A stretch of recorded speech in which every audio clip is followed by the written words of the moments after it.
옛날 옛적 조선의 한양 땅에 어진 임금이 다스리던 시절이 있었답니다. 그러나 세월이 흘러 조선 중기에 이르자 왕실은 권세가의 세도 정치로 점차 병들어갔지요. 임금인 이현담은 총명하고 현명했으나 데뷔전의 강한 영향력 아래 자신의 뜻을 온전히 펼치기 어려웠답니다. 이현담은 어린 시절부터 학문에 뛰어나 많은 이들의 기대를 한몸에 받았습니다. 하지만 왕위에 오른 후 점차 데뷔전과 권세가들의 압력에 갇혀가는 자신을 발견했지요. 그의 마음속에는 언제나 백성을 위한 선정을 베풀고자 하는 열망이 있었으나 현실의 벽은 높기만 했습니다. 임금의 마음이 백성을 향하는 날, 나라는 비로소 태평성대를 이룰 것이다. 이는 이현담이 즉위 당시 했던 말이었지만 세월이 흐를수록 그 말은 공허한 메아리처럼 느껴졌지요. 그 시절 궁 안에는 서유런이라는 아름다운 궁녀가 있었습니다. 유런은 얼굴만 고운 것이 아니라 시문에도 뛰어나고 마음씨 또한 따뜻했지요. 그녀는 세자빈 간택중에 참여했다가 임금의 눈에 들어 후궁으로 발탁되었답니다. 유런의 집안은 원래 명망 있는 양반 가문이었으나 정변으로 인해 몰락했습니다. 그녀의 아버지는 충신이었으나 모함을 받아 죽음을 맞이했고 그로 인해 가족들은 어려운 생활을 이어가야 했지요.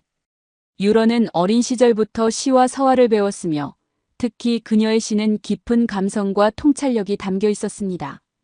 그대의 시는 마치 고요한 연못에 떨어지는 한 방울의 물방울 같구나. 작은 파문이 마음속 깊은 곳까지 울려 퍼지는 것 같다. 이현담 왕은 그녀의 시를 읽고 이렇게 말했답니다. 봄이 무르익던 날 임금은 유런에게 물었습니다. 세상에서 가장 귀한 것은 무엇이라 생각하오? 유런은 잠시 생각하더니 답했습니다. 진실과 정의입니다. 진실이 없는 세상은 모래성과 같고 정의가 없는 세상은 물 없는 바다와 같습니다.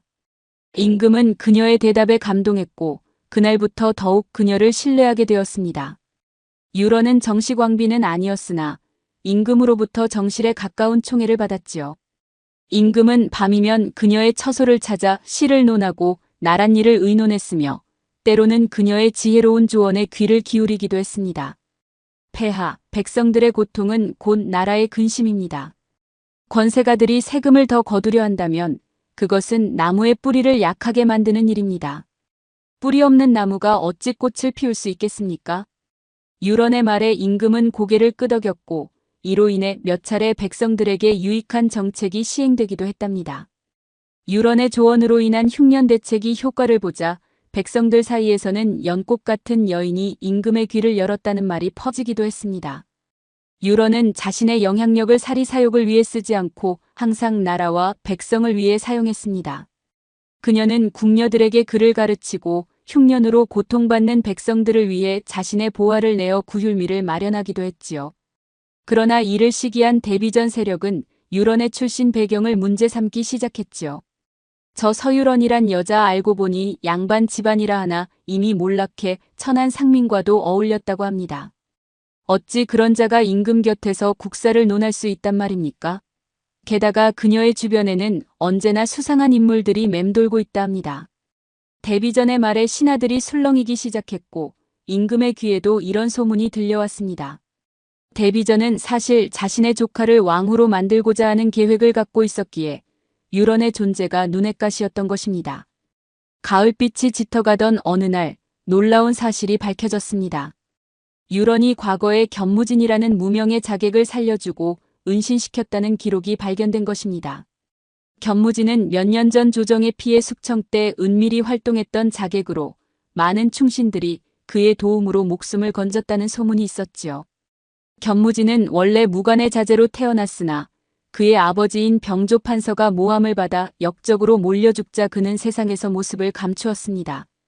그리고 자신의 아버지를 죽음으로 몰아넣은 권세가들에게 복수하고자 자객이 되었지요. 하지만 그의 칼은 무고한 이들을 향하지 않았습니다. 그는 오직 부패한 권력자들의 악행을 밝히고 그들에게 억울하게 죽어가는 충신들을 구하는데 자신의 칼을 사용했답니다. 이는 분명 반역입니다. 서유런은 조정을 뒤엎으려는 반역자들과 내통했습니다. 그 증거가 여기 있습니다. 데뷔전 세력은 이 기회를 놓치지 않고 유런을 몰아세웠습니다. 그들이 제시한 증거는 유런이 견무진에게 보낸 것으로 추정되는 편지였습니다. 그 편지에는 궁안의 상황과 조정의 움직임에 대한 내용이 담겨 있었지요. 그러나 사실 그 편지는 조작된 것이었습니다. 유런은 단지 자신이 구한 한 사람의 안위를 걱정했을 뿐이었지요. 임금은 큰 고민에 빠졌습니다. 그는 유런을 믿었으나 증거는 너무나 명백해 보였고 데뷔 전에 압력 또한 거셌지요. 그의 마음은 갈기갈기 찢어졌지만 결국 정치적 판단을 내릴 수밖에 없었습니다.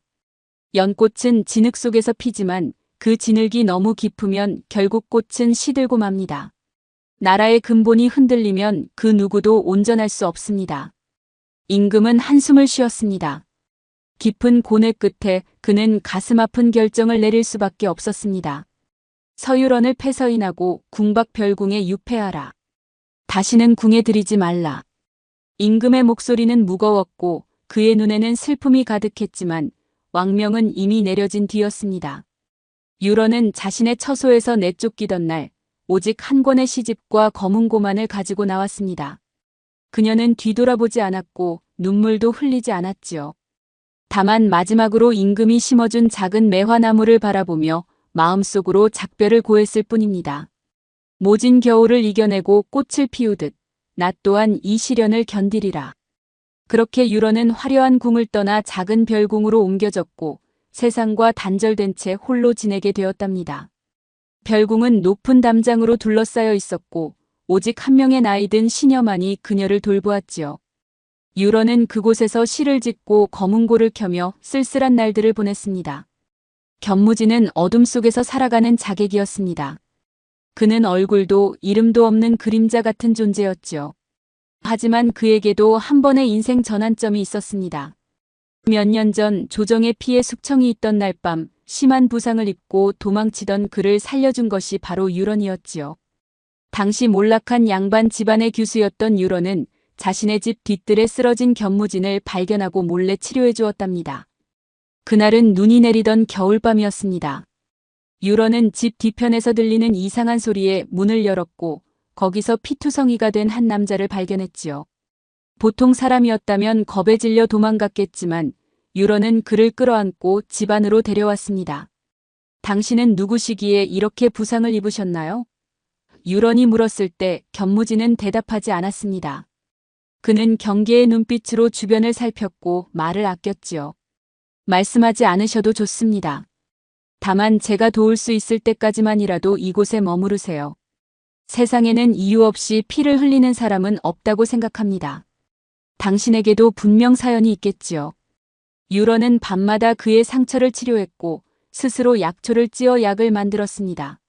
처음에 견무지는 모든 것을 경계했지만 유런의 변함없는 친절에 조금씩 마음을 열기 시작했지요.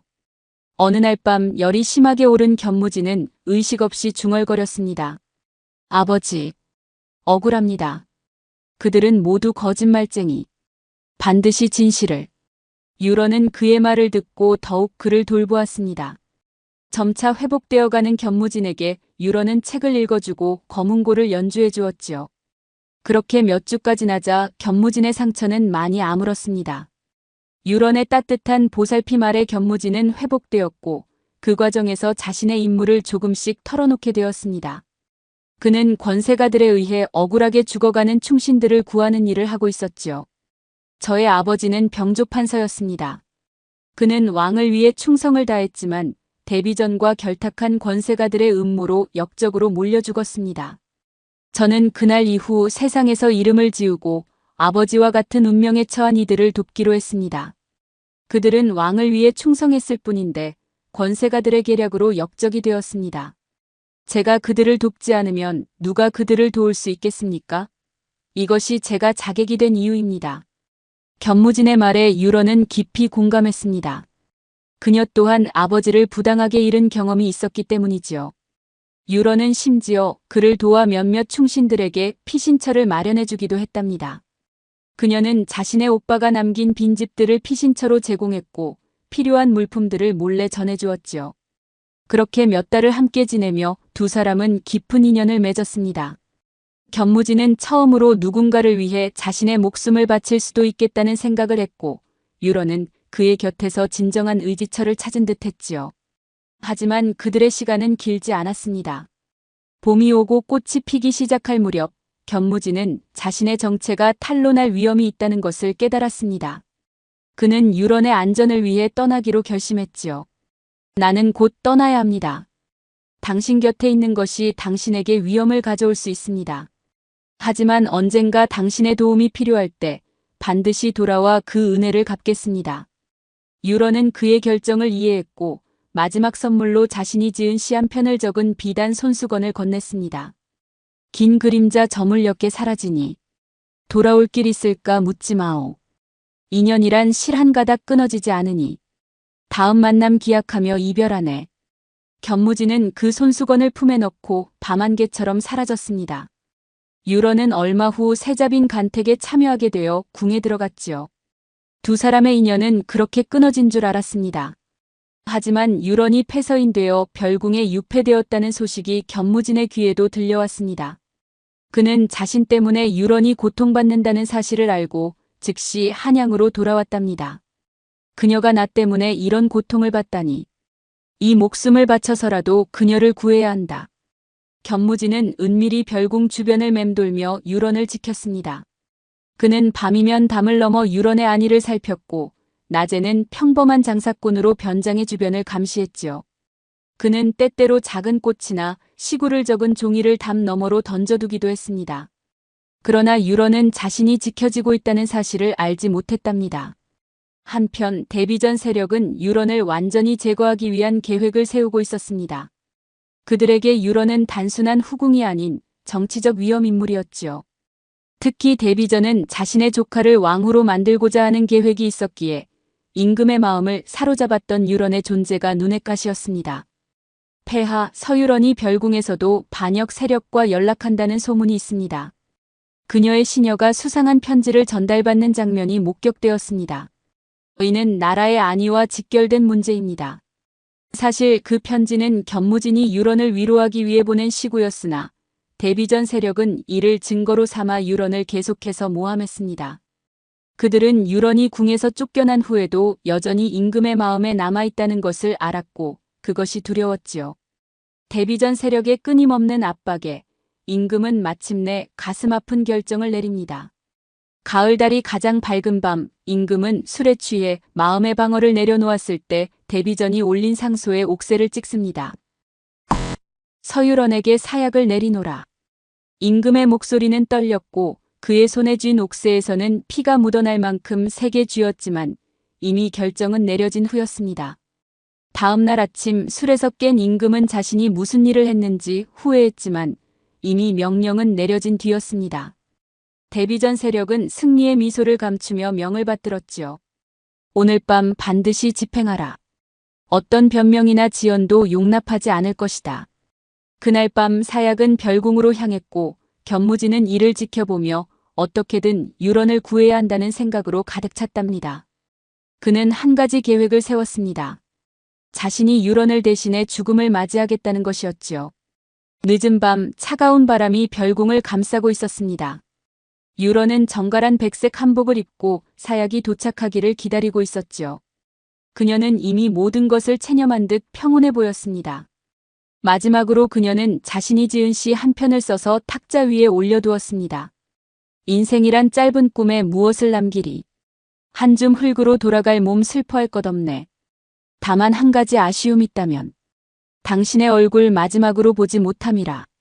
그녀의 마음속에는 궁에서의 나날들 그리고 오래전 만났던 그 자객의 모습이 스쳐 지나갔습니다.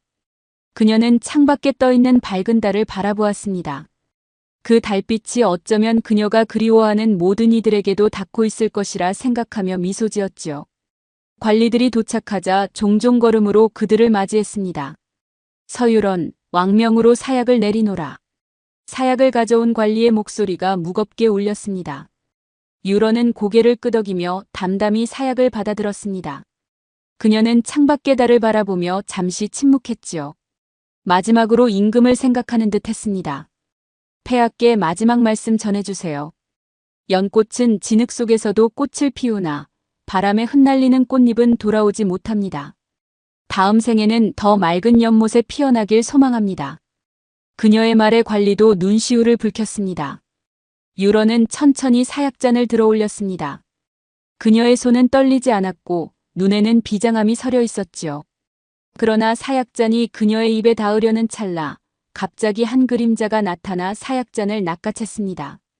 놀란 유런이 올려다보니 그것은 바로 견무진이었습니다. 그는 창문을 통해 들어온 듯했고 달빛 아래 그의 얼굴은 예전보다 더 깊은 주름이 패어 있었지만 눈빛만은 여전히 강렬했습니다. 당신이 어찌 여기에? 유런의 목소리는 떨렸습니다. 견무진은 말없이 그녀를 바라볼 뿐이었습니다. 그의 눈에는 깊은 감정이 서려 있었지요. 몇 년 동안 그는 유런을 잊은 적이 없었고 그녀의 안위를 늘 염려해왔습니다. 그리고 지금 그녀를 위해 자신의 목숨을 바칠 때가 왔다고 생각했지요. 당신은 죄인이 아니오. 난 이미 오래전에 죽은 자요. 견무진은 이 말을 남기고 사약을 단숨에 마셔버렸습니다. 순간 유런은 비명을 지르며 그를 붙잡았지만 이미 늦었습니다. 견무진의 몸에서는 경련이 일었고 그의 입가에서는 검은 피가 흘러내렸지요. 아니, 안 돼. 왜 이런 일을? 당신이 아니라 내가. 유런은 오열하며 그를 안았습니다. 견무진은 마지막 힘을 다해 그녀의 얼굴을 어루만졌습니다. 그는 품 안에서 유런이 준 비단 손수건을 꺼내 그녀에게 건넸습니다. 그 손수건은 세월의 흔적이 역력했지만 여전히 그녀의 시구가 선명했습니다. 당신 덕분에 난 인간으로 살 수 있었소. 이것은 은혜, 갚음. 그의 마지막 말과 함께 견무진의 눈은 영원히 감겼습니다. 유런은 끝없는 슬픔 속에서 그의 차가운 몸을 안고 밤새 울었지요. 그녀의 눈물은 마치 봄비처럼 그의 얼굴 위로 떨어졌습니다. 관리들은 이 광경을 보고 큰 혼란에 빠졌습니다. 사약을 마신 것은 유런이 아닌 정체불명의 남자였기 때문이지요. 이 사실은 즉시 임금에게 보고되었답니다. 사약을 마신 자가 유런이 아니라는 소식을 들은 임금은 크게 경노했습니다. 그는 즉시 별궁으로 신하들을 보내 사약을 다시 내리라 명했지요. 하지만 그의 마음 한구석에는 묘한 감정이 일었습니다. 유런을 위해 자신의 목숨을 바친 이 남자는 누구인지, 무슨 연유로 그런 희생을 했는지 궁금했던 것입니다. 그러나 신하들이 별궁에 도착했을 때 그들은 놀라운 광경을 목격했습니다. 유런의 방에는 2개의 편지가 놓여 있었는데 하나는 유런이 쓴 것이고 다른 하나는 견무진이 남긴 유언이었답니다. 유런의 편지에는 그동안 데비전 세력이 어떻게 충신들을 모함하고 권력을 남용해왔는지, 그리고 그녀가 어떻게 억울하게 죽어가는 충신들을 도왔는지가 자세히 적혀 있었지요. 또한 견무진이 실은 억울하게 죽은 전 병조 판서의 아들이었다는 사실도 드러났습니다. 저는 단지 왕과 나라를 위해 옳은 일을 했을 뿐입니다. 데비전 세력이 조정을 좌우하는 한 이 나라는 결코 강해질 수 없습니다. 폐하, 부디 눈을 뜨시고 진실을 보십시오. 그것만이 이 나라와 폐하를 구할 수 있는 길입니다. 견무진의 유언에는 데비전 세력의 비리와 음모가 자세히 기록되어 있었으며 이는 모두 반정의 핵심 증거가 되었지요. 그가 목숨을 걸고 몇 년간 수집한 증거들이었답니다. 뇌물수수 내역, 충신들을 모함한 방법, 심지어 왕위 찬탈 계획까지 모든 것이 문서와 증인들의 증언으로 명백히 드러났습니다. 나는 평생을 아버지의 원수를 갚기 위해 살았습니다. 하지만 서유런을 만난 후 복수보다 더 중요한 것이 있다는 것을 깨달았습니다. 그것은 바로 이 나라의 미래입니다. 폐하, 이 증거들을 통해 진실을 보시고 올바른 결정을 내려주십시오. 그리고 서유런은 무죄입니다. 그녀는 오히려 이 혼란한 세상에서 가장 진실되고 충성스러운 신하였습니다.